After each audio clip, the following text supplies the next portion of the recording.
മറ്റു വാർത്തകളിലേക്കും നോക്കാം. ഇതുമായി ബന്ധപ്പെട്ട് തന്നെ ഇടുക്കി അഞ്ചുരുളി റോഡിൽ ഭാസി വളവിന് സമീപം മണ്ണിടിച്ചിൽ വ്യാപക നാശനഷ്ടം. കഴിഞ്ഞ രാത്രിയിൽ 11:30ഓടെയാണ് ഇരുൾപൊട്ടലിന് സമാനമായി മണ്ണിടിഞ്ഞത്. ഇതോടെ ഇതുവഴിയുള്ള ഗതാഗതം നിലച്ചു. പതിപ്പള്ളിയിൽ ബിനോയിയുടെ വീടിന് എതിർവശത്ത് നിലകൊണ്ടിരുന്ന മൺഭിത്തിയാണ് ഇടിഞ്ഞു വീണത്.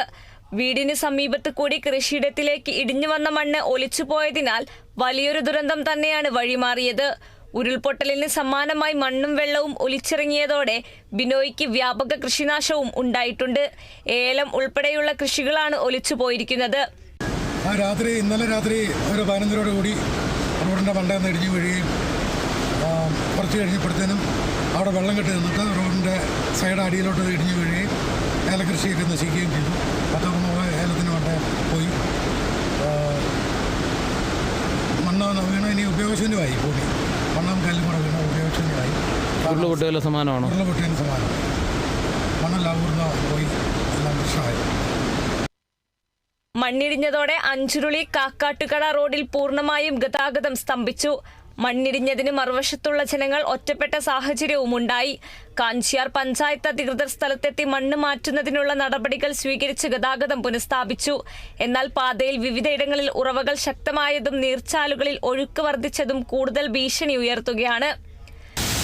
2 ദിവസമായി തുടർച്ചയായി പെയ്യുന്ന കനത്ത മഴയിൽ നമ്മുടെ അഞ്ചുരുളി കല്യാണത്തണ്ട് പ്രദേശമാകെ വെള്ളത്താൽ അകപ്പെട്ടിരിക്കുകയാണ്. പാറ പ്രദേശങ്ങളിലെല്ലാം ഉറവ പൊട്ടിയിരിക്കുന്നു. അതുപോലെ തന്നെ വൻതോതിൽ മണ്ണിടിച്ചിൽ ഓരോ പ്രദേശത്തും ഉണ്ടാകുന്നു. വീടുകളോടൊക്കെ ചേർന്നും ഒക്കെ മണ്ണിടിച്ചിലുണ്ടായിട്ടുണ്ട്. അതുപോലെ തന്നെ നമ്മുടെ കട്ടപ്പനയാറൊക്കെ കരകവിഞ്ഞ് ഒഴുകുന്ന ഒരു സ്ഥിതിയുണ്ട്. ഈ നാട്ടിലെ ജനങ്ങളെല്ലാം വളരെ ജാഗ്രതയോടെ ഇരിക്കേണ്ട ഒരു സമയമാണ്. ജാഗ്രത പാലിക്കുന്നതിന് വേണ്ടിയിട്ടുള്ള ഒരു മുൻകരുതൽ എല്ലാവരും എടുക്കണം. അതുപോലെ ഇപ്പം നിലവിലുണ്ടായിരുന്ന അഞ്ചുരുളി റോഡിലെ മണ്ണ് നീക്കി വാഹന ഗതാഗതം പുനഃസ്ഥാപിച്ചിട്ടുണ്ട്. എങ്കിലും ഈ റൂട്ടിലേക്കുള്ള യാത്രകളൊക്കെ പരമാവധി ഒഴിവാക്കുന്നതാണ് എത്രയും നല്ലത്. മഴ ശക്തമാകുന്നതോടെ മേഖലയിൽ വീണ്ടും മണ്ണിടിയാനുള്ള സാഹചര്യം നിലനിൽക്കുന്നുണ്ട്. നിലവിൽ മണ്ണിടിഞ്ഞതിന്റെ സമീപത്തായി മുൻപും മണ്ണിടിച്ചിൽ ഉണ്ടായിട്ടുണ്ട്. മേഖലയിൽ തുടർച്ചയായി മണ്ണിടിയുന്നത് വലിയ ആശങ്കയാണ് ജനങ്ങൾക്ക് ഉണ്ടാക്കുന്നത്. Kerala vision news, Idukki.